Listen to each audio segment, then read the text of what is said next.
Mesdames et messieurs, bienvenue dans ce JDN de ce mardi 2 avril 2019. Tout de suite les titres. 5 millions de francs CFA, c'est la somme mobilisée par le directeur général du Conseil sénégalais des chargeurs en appui aux opératrices économiques de la région, ce dont destiné à une centaine de groupements d'intérêt économique de Ziguinchor a fait l'objet de remises par la Chambre de commerce.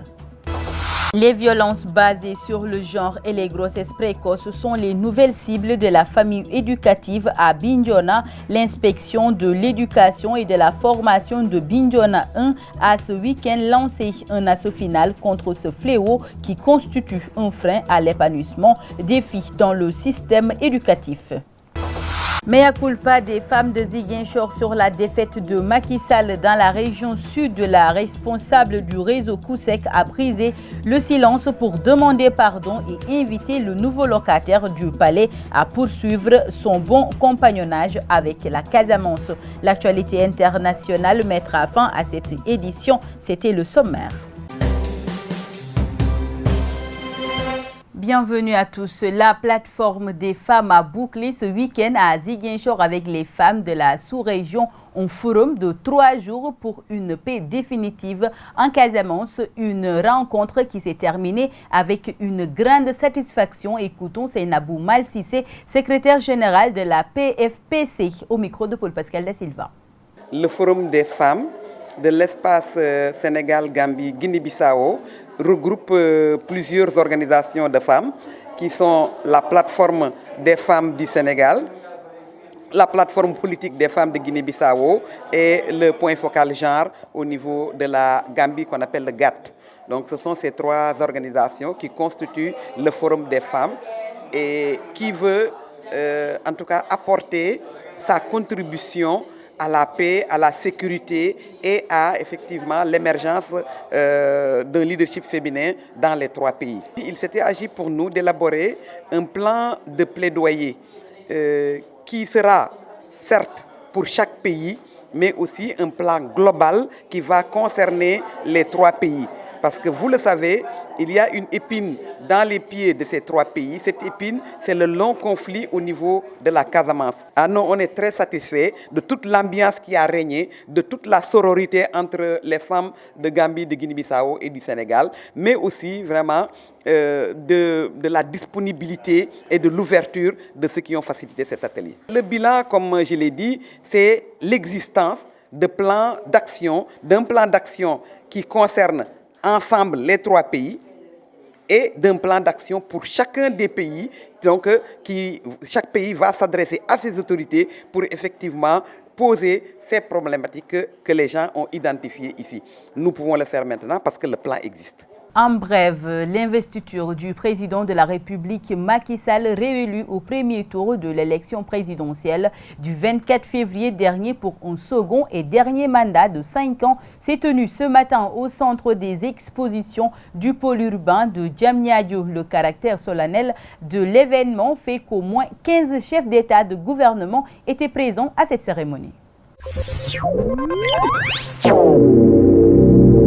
L'inspection de l'éducation et de la formation de Bignona 1, à travers son bureau genre, a démarré une vaste dynamique de lutte contre les violences basées sur le genre et les grossesses précoces. Plusieurs forums se tiennent dans les localités suivant un plan d'action établi. À cet effet, le reportage est signé Lamine Bayan.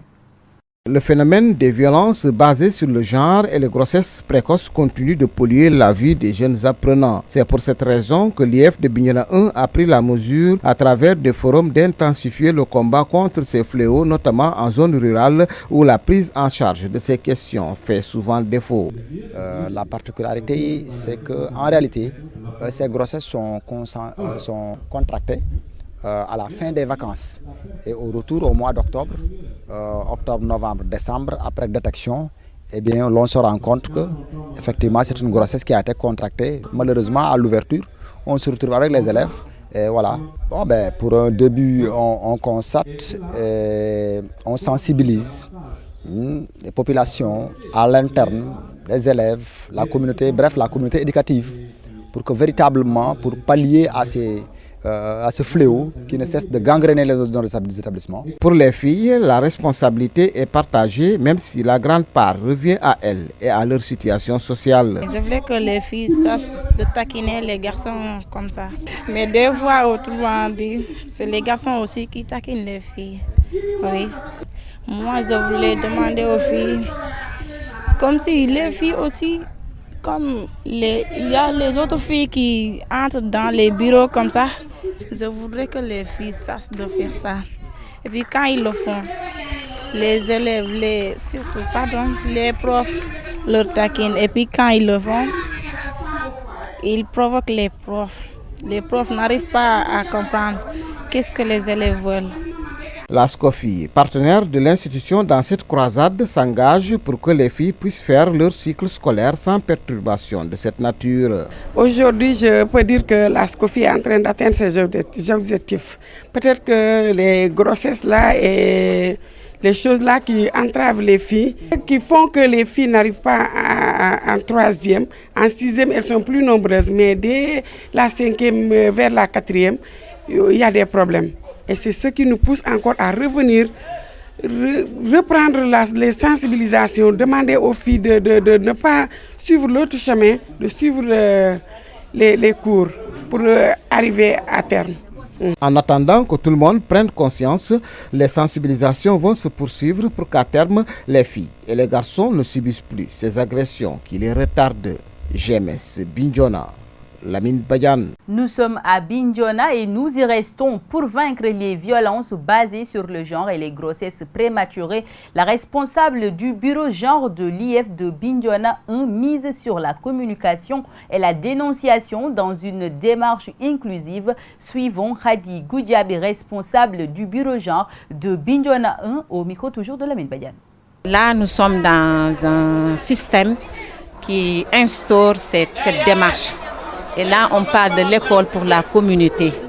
Donc c'est pourquoi dans nos séances de sensibilisation, on convoque plus les parents d'élèves qui ont aussi leurs mots à dire. Ces violences, c'est des mots qui sont là, des problèmes qui sont là aussi, qui freinent la réussite des apprenants.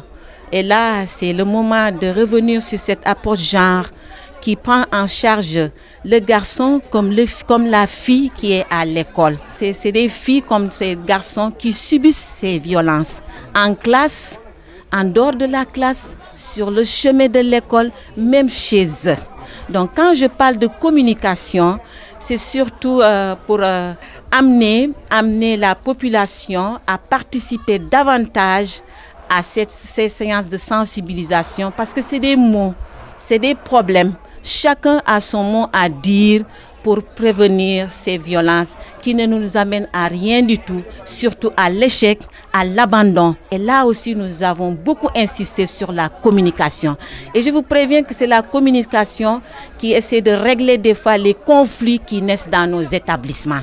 C'est pourquoi j'ai beaucoup insisté sur ce volet communication. De la dénonciation, effectivement, parce que nous voyons que les enfants ont peur. Et la peur ne règle rien du tout. Si on leur donne cette occasion, on leur rassure qu'il y a une façon de régler ces violences par la dénonciation. Là maintenant, on peut dire que c'est un moyen, une stratégie qu'on peut adopter pour mettre fin à ces violences qui existent dans nos établissements. La Chambre de commerce de Ziguinchor a procédé ce dimanche à la distribution d'une enveloppe financière de 5 millions de nos francs à une centaine de GIE de femmes de la région, en appui du directeur du Conseil sénégalais des chargeurs qui vise à soulager les femmes de la région de Ziguinchor dans leur charge. Le compte rendu est signé Chatidiane Sissé. Ces femmes, toutes s'investissent dans le secteur économique à Ziguinchor, ont répondu à l'appel du président de la Chambre de commerce, d'industrie et d'agriculture qui les a convoqués pour leur remettre à chacune une enveloppe financière en guise d'appui à la promotion de leurs activités génératrices de revenus. Au total, 5 millions de nos francs offerts par le directeur du Conseil sénégalais des chargeurs COSEC ont fait l'objet de ce partage équitable à ces femmes de la région. C'est le jeu aujourd'hui de la Chambre de commerce de Ziguinchor qui veut toujours accompagner les femmes dans ses œuvres. Et ce sont des dames aussi qui œuvrent dans le développement et surtout processus de paix en Casamance. Ça, il faut vraiment le dire, et ce sont ces femmes qui sont debout pour cette paix définitive en Casamance. Et nous continuerons le combat toujours, et c'est ce qui a fallu quand même la récompense du président de la République avec le COSEC qui accompagne aussi les femmes. C'est la région qui a le plus besoin de soutien, surtout au niveau des femmes que nous connaissons tous. C'est elles qui s'activent à fond, c'est elles qui maintiennent à peu près ce semblant d'économie au niveau de cette région. On connaît tous les souffrances que la région a souffert depuis presque 40 ans de conflits. Et c'est elles qui sont toujours à la base, c'est elles que l'on voit tous les jours en train de s'activer dans les marchés au niveau du fleuve, chercher du bois, des huîtres, chercher de la mangue, chercher de l'anacarde. C'est elles que l'on voit partout, dans la forêt, partout. Et donc elles ont besoin de soutien. Et nous, notre rôle, c'est aussi d'interpeller les organismes, les institutions qui gèrent l'argent communautaire, de manière à ce qu'on pense aussi à ces femmes-là qui s'activent toujours pour maintenir ce semblant d'économie au niveau de la région de Ziguinchor. La modicité de la somme reçue n'enlève en rien la valeur du geste du directeur du COSEC par l'entremise du président de la Chambre consulaire de Ziguinchor, à en croire la coordonnatrice du réseau COSEC bénéficiaire. En tant que femme de développement, on attend des aides. On attend des aides à tout moment, vraiment. Si aujourd'hui on nous appelle pour nous donner quelque chose, vraiment, on ne peut que prier pour les gens qui ont fait ça. Pour moi, l'enveloppe n'est pas importante. C'est l'acte qui est important. Je dis aux femmes qu'on se donne la main et qu'on travaille pour le développement de notre région. C'est ça qui est plus important. Rappelez qu'ils sont au total une centaine de groupements d'intérêt économique à recevoir cet appui financier en guise de la reconnaissance de leur engagement dans la relance des activités économiques de la région. La cérémonie de réception de cet appui financier est le lieu choisi par la coordonnatrice du réseau COSEC pour présenter son mea culpa au président de la République qui n'aurait pas eu le retour de l'ascenseur des populations de la région lors des dernières présidentielles, malgré tous les investissements réalisés en Casamance. Écoutons l'appel de Mam Oumi Manga, coordonnatrice réseau COSEC, au micro de Cheikh Tidiane Cissé toujours. Wow, je fais un appel à toutes les femmes de revoir nos comportements. Pourquoi? Parce que le président, vraiment, il a beaucoup fait pour cette région. Si je devais citer, je peux rester 1 heure de temps pour citer ce que le président a fait dans cette région. Il nous a montré qu'il nous aime. Il nous a montré qu'il est de tout cœur avec nous. Donc nous, on devait rendre la monnaie. Comment? Sensibiliser nos propres enfants et nos maris. On ne peut pas être des mamans et que nos enfants ne viennent pas avec nous. Surtout pour un président qui a tout fait pour cette région, cette belle région. Donc, il faut qu'on s'organise encore et qu'on mobilise encore nos enfants, nos maris, nos frères, pour que vraiment que ça ne se répète plus. Ça ne se répète plus. Et j'en suis sûre et certaine que le président ne va pas nous suivre dans nos erreurs. Il va faire une prise de conscience pour savoir que peut-être c'est des erreurs, mais qu'il va multiplier d'efforts pour que ça ne se répète plus. La prise en charge des enfants en situation de déficience intellectuelle préoccupe la structure spéciale olympique. Ce dimanche, celle-ci a organisé une randonnée pédestre, une manière de sensibiliser les populations sur cette couche vulnérable. Le compte rendu est signé Boubacar Sambou.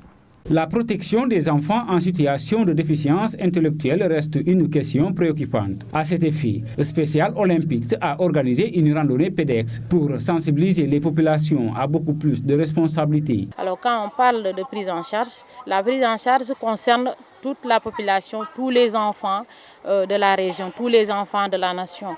Donc ces personnes, c'est une spécificité. Elles ont plus besoin de prise en charge. Et on voit que ça reste. La prise en charge, c'est au niveau des maisons, c'est au niveau des écoles et c'est au niveau de la communauté en général. Et nous comptons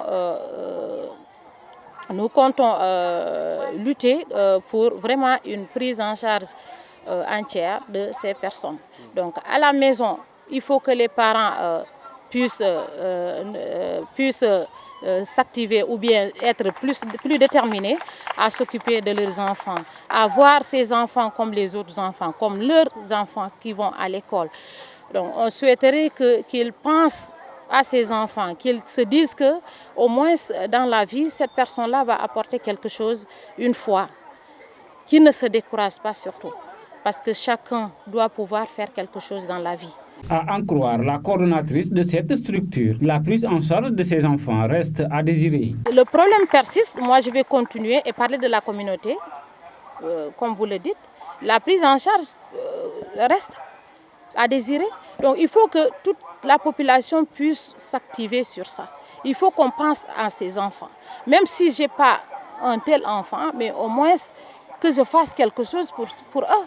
Ils ont des projets. Alors, ces enfants, certes, ont une déficience intellectuelle, mais ils peuvent faire quelque chose, comme l'agriculture, l'élevage et tout ça.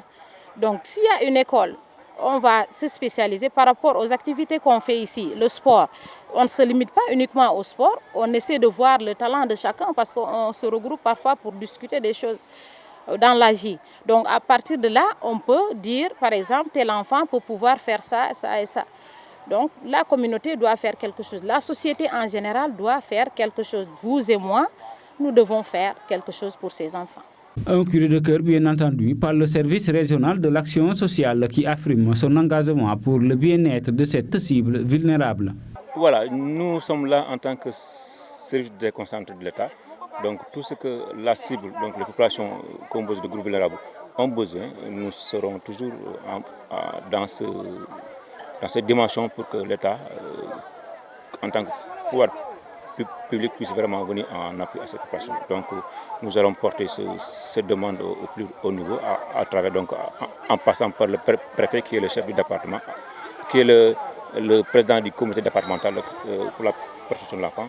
Et ça va suivre quand même le niveau central. Rappelez que Special Olympics n'est pas à sa première activité de sensibilisation. La structure peut désormais compter sur l'accompagnement de l'État pour relever le défi.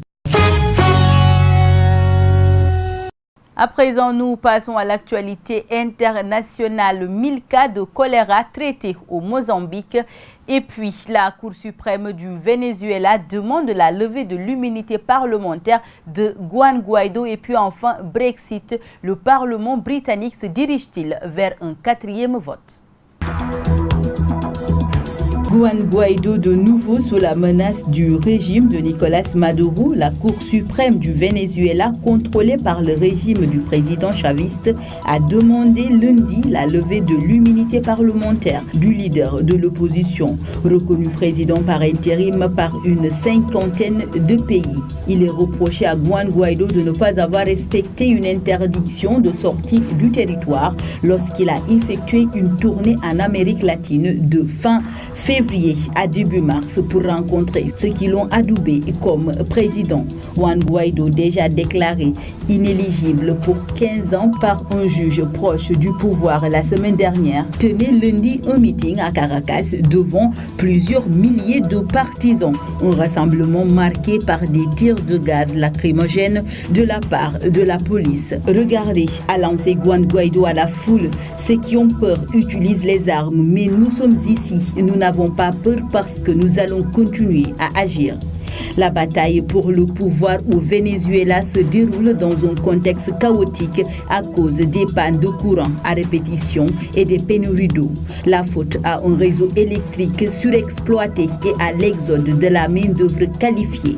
Nicolás Maduro accuse une conspiration de saboteurs et pour tenter de répondre à la colère des habitants. Le président a annoncé le limogeage du ministre en charge de l'énergie. Or, les pénuries touchent aussi la nourriture et les médicaments. Pas sûr que cela suffise à ramener de la lumière chez les Vénézuéliens. Déjà plus de 1000 personnes contaminées par le choléra au Mozambique et au moins un décès annoncé par les autorités depuis le cyclone tropical Idai. La tempête a frappé de plein fouet Beira. la deuxième ville du Mozambique et son demi-million d'habitants le 14 mars. Et depuis, les conditions sanitaires restent très mauvaises pour des centaines de milliers de sinistrés. L'OMS a annoncé l'arrivée ce lundi de 900 000 doses de vaccins contre le choléra pour l'Organisation mondiale de la santé et sa directrice. L'objectif est de venir en aide au gouvernement du Mozambique et d'éviter une saturation de son système de santé.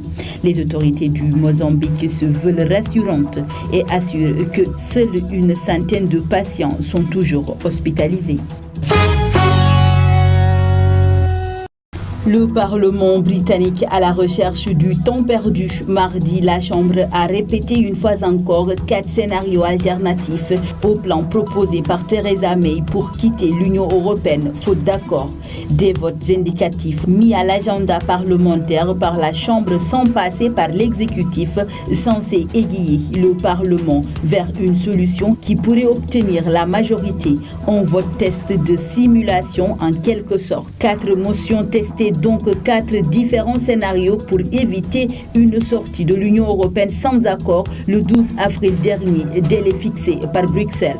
Un maintien dans l'union douanière, un accord avec l'Union européenne sur le modèle norvégien, un nouveau référendum pour approuver le plan de Theresa May ou une annulation du Brexit en cas de sortie sans accord. Mesdames et messieurs, c'est la fin de cette édition. Merci de l'avoir suivi. Restez connectés sur les www.gms.sn. Au revoir.